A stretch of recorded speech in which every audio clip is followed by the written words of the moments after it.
mga ka-sisters, magandang umaga, magandang hapon. Yan.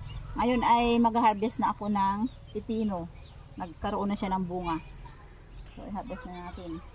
Yung unang harvest ng pipino ay kapag may maliit, ano to, kinain ng insekto. Bihira na kasi na-sprayan. Ito yun, oh, pinakababa. Ayun, sa likod. Malaki.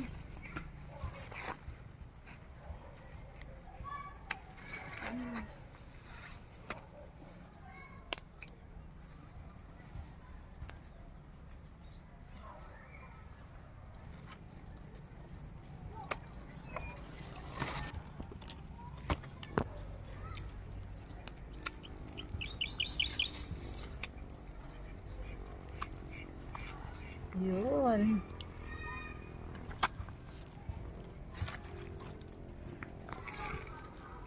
Kailangan natin matanggal itong mga unang bunga niya.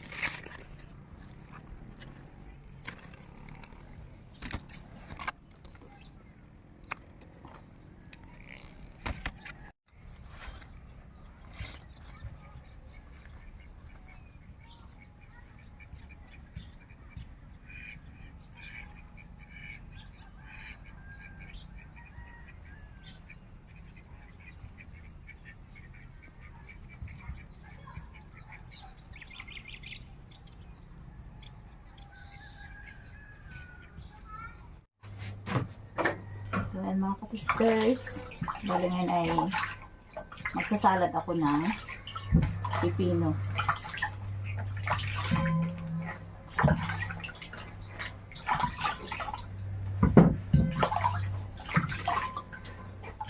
Magiging kasama ko pala sa pagkain nito ay si kananay. Dahil si Hana at saka si Aya ay busy sa school. Dahil malapit na ang graduation or moving up nila. So sobrang busy.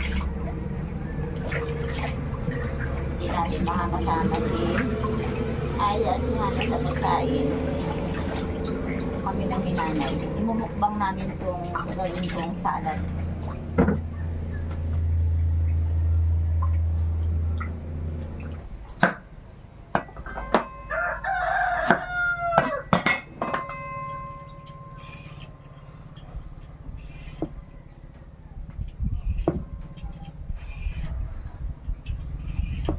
Yan.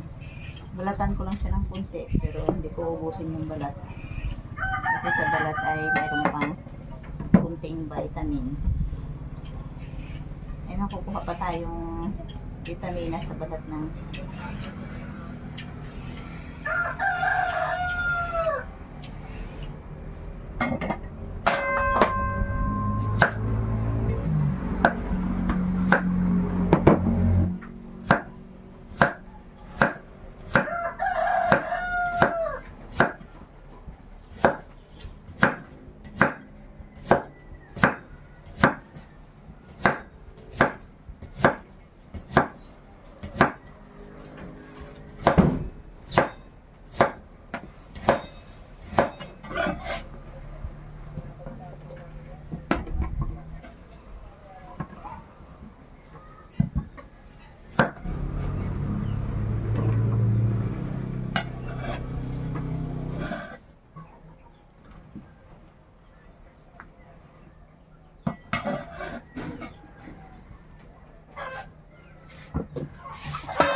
So ito na yung ating salad. Lagyan natin konting paminta,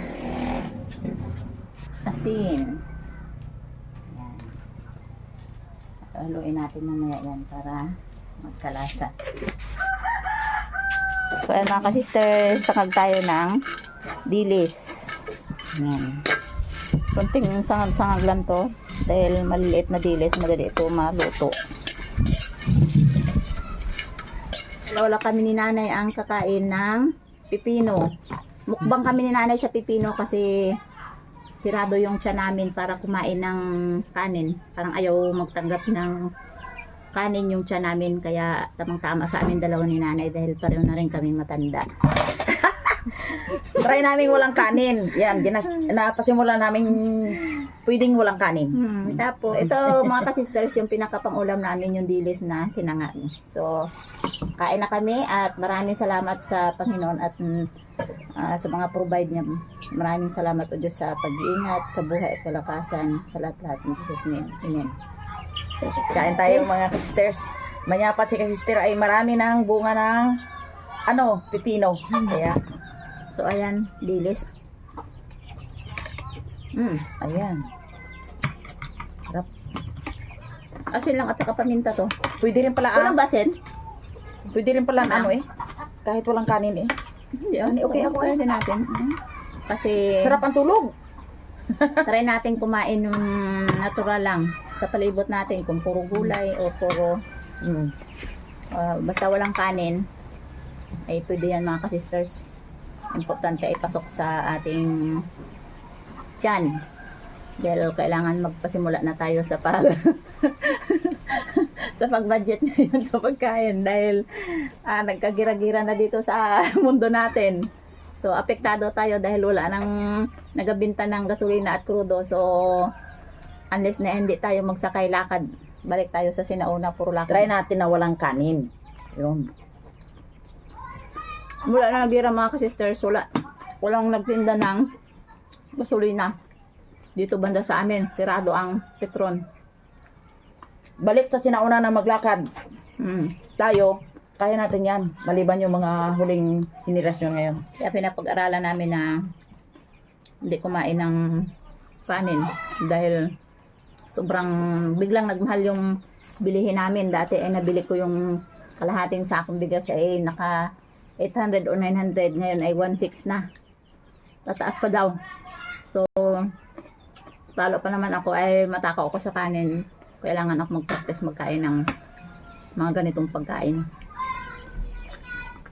Okay. Ako mga ka-sisters ay kahit ano lang kainin.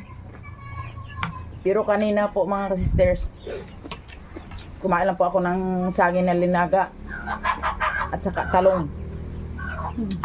Sarap ng sarap ng tulog. Tulog na daw gabi. Dami ng bunga. Okay. Pwede na ito hanggang magabi na. May nibago yun sa natin, magreklamo kasi walang kanin. Kanin. Saka, Sabi ni author ko, pag may kanin daw, madaling magutom. Pero once na ang kinain niya ay yung walang kanin, hindi daw basta-basta siya nagutom. pinakapangpaalat natin yung dilis. Dito lang po naman mga ka-sister sa Pilipinas ang matakaw ang tao sa kanin. Ako. Tao ako sa kanin.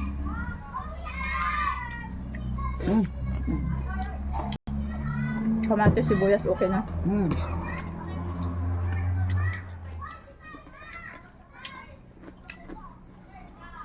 Bago ko ibenta yung pipino ay yung talagang sawang-sawa na kami sa pagkain. Pero kailangan lahat kami ay makatikim. Mahal ang pipino dito mga ka-sister. 70 na, 60 ang kilo. Sa Ross, ang pipino ay 50, 60, ganyan. Depende ba sa klase? Ang ganito ba yung kalaki? Kalaki kasi ito. So ayun mga ka-sister, tuloy lang ang kain namin dito at ayan, mababa pa yung marites namin ni nanay. Shout out po sa mga followers ng Blessing Brother, kay Sister Mary, Kasi Sister kay ka Sister Jen at Milinric at Nanay. at special for me. Kananay. Okay, bye-bye nga mga sisters. Thank you for watching. Sa shout out po sa pamilya ni Ma'am April. Mm. Yun, ang kanyang anak at ang kanyang kaibigan na si Dr. Tang Mm. at si Ale. Mm. Bye-bye!